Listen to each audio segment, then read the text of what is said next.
Le Mali a fait l'objet d'une attaque sauvage le 25 avril. Cette attaque-là a été conduite avec la complicité des pays africains voisins au Mali. Et c'est ça que nous devons combattre. Ils ont attaqué le Mali par 3 axes. Un axe qui est sorti du nord Bénin, passé dans notre Gourma et le Burkina, 3 colonnes pour faire jonction et aller attaquer soit Gao, soit Sévaré. Un autre axe est sorti de la Côte d'Ivoire. Il y a une forêt où les Ukrainiens qui viennent former ces mercenaires-là atterrissent en Côte d'Ivoire avec des visas pour visiter la Côte d'Ivoire qu'ils obtiennent à partir d'un pays qui est non loin de l'Ukraine, voisin à l'Ukraine, que je tairai le nom, avec comme destination la Côte d'Ivoire. Il y a une forêt qui s'appelle le Yelli. C'est là-bas que tous ces terroristes-là sont formés en Côte d'Ivoire. C'est le deuxième axe. Et le troisième axe est venu de la Mauritanie. C'est ce que j'ai dit. Et vous vérifiez sur toutes ces positions-là que je viens de citer, dans tous ces pays-là, s'il n'y a pas de forces françaises qui sont à l'œuvre.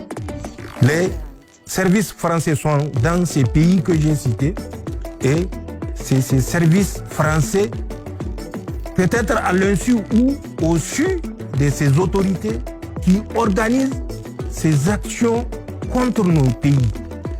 Le 25 avril 2026, les 7-8 attaques simultanées qui se sont produites au Mali viennent de ces 3 axes. Les Français vont vous dire qu'ils ont quitté la Côte d'Ivoire. Mais c'est une chimère, je l'ai dit.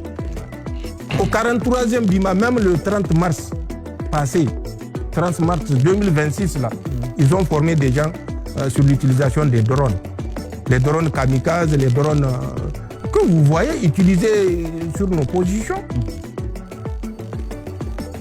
Donc c'est ce que j'aimerais dire au peuple de la Confédération. Les défis sont énormes. L'adversité est animale, irrationnelle. Emmanuel Macron est devenu fou. Il faut que les Africains comprennent. La France n'est l'ami de personne. De Gaulle l'a dit, la France n'a pas d'amis, elle a des intérêts.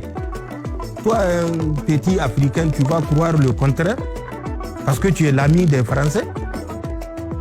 Il faut que les gens soient rationnels, qu'ils soient lucides.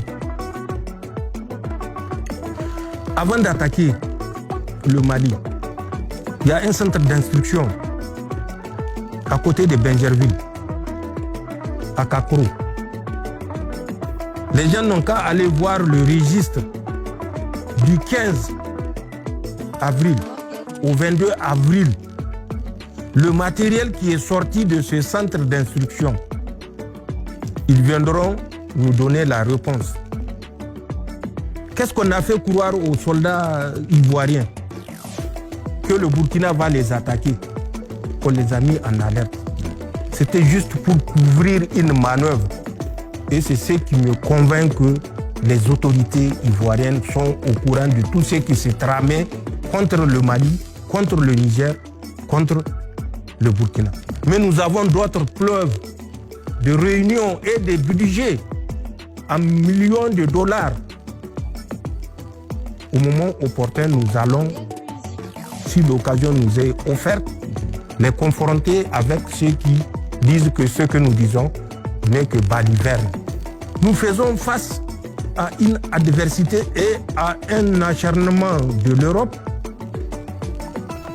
qui soutient de façon consciente Emmanuel Macron, puisque l'Europe voit ce qui se passe et ce qui est derrière tout ça, c'est la France.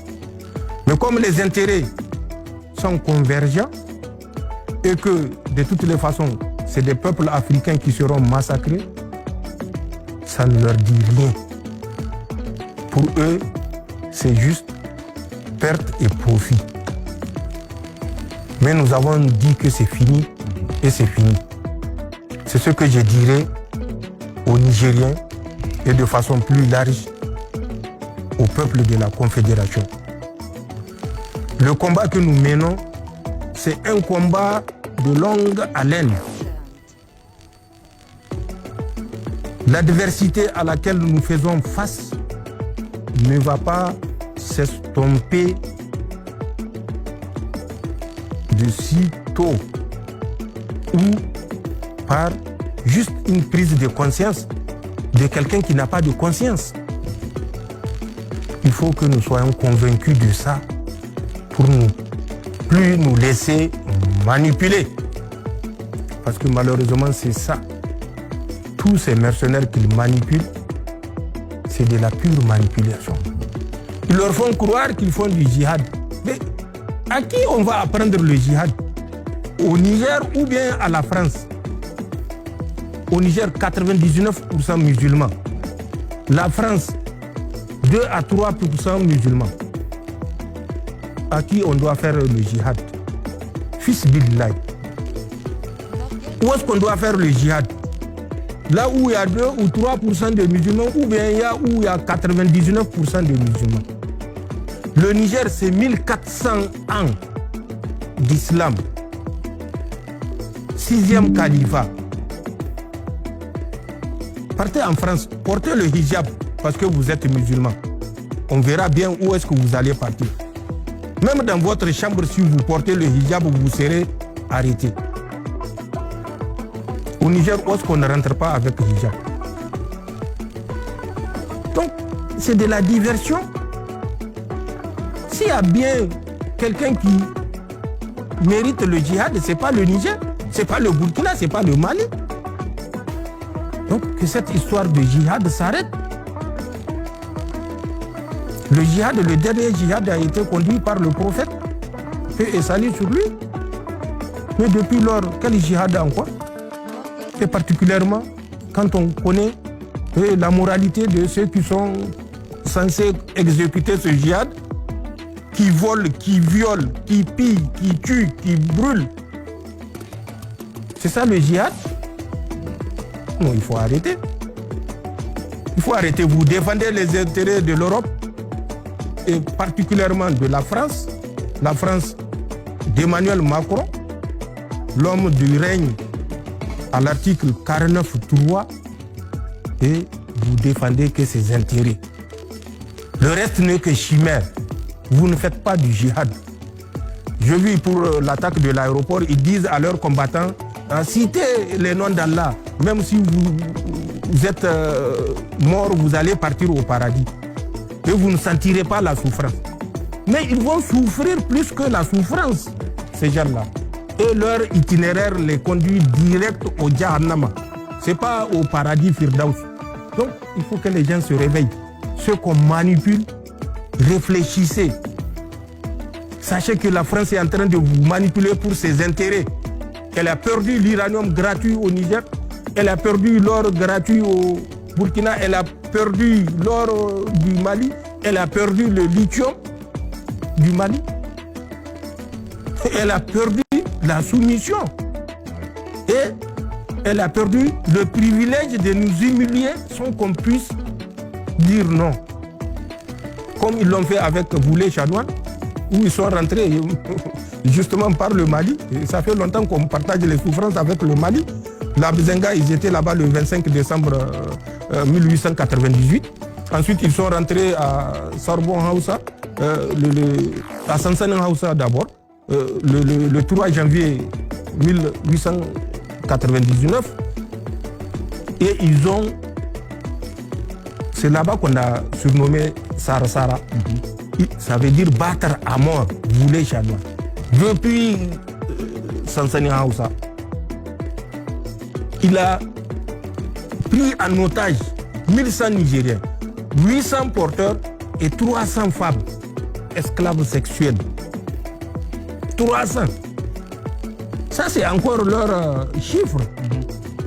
Et depuis lors, il n'a fait que massacrer des Nigériens jusqu'à ce qu'ils soient arrêtés par des tirailleurs qui ont eu un éclair de lucidité et de patriotisme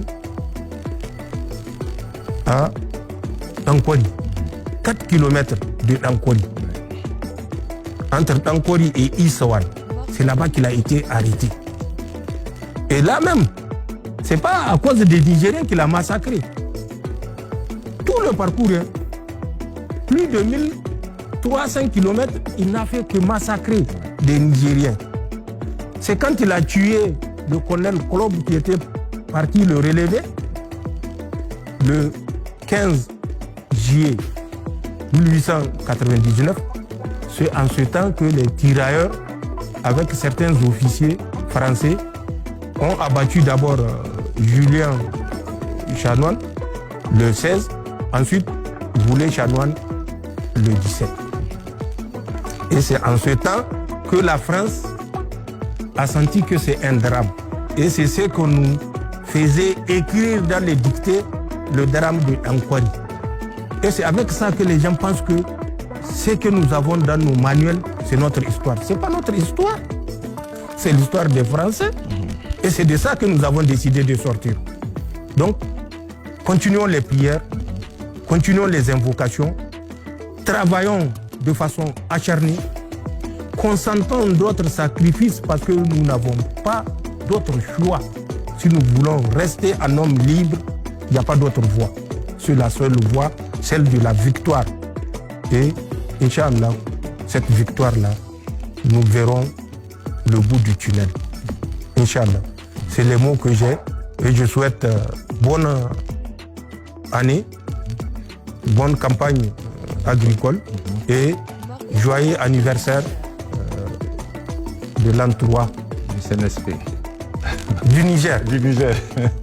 Du Niger, d'accord. Merci, merci, Monsieur le Président, vraiment pour cet entretien et merci aussi pour ce langage de vérité et cette franchise à pareille occasion. Vraiment, merci beaucoup. Merci.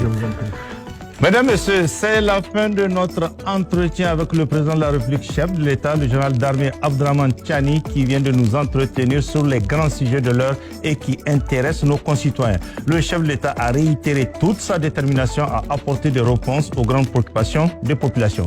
Excellente soirée à tous. Au revoir.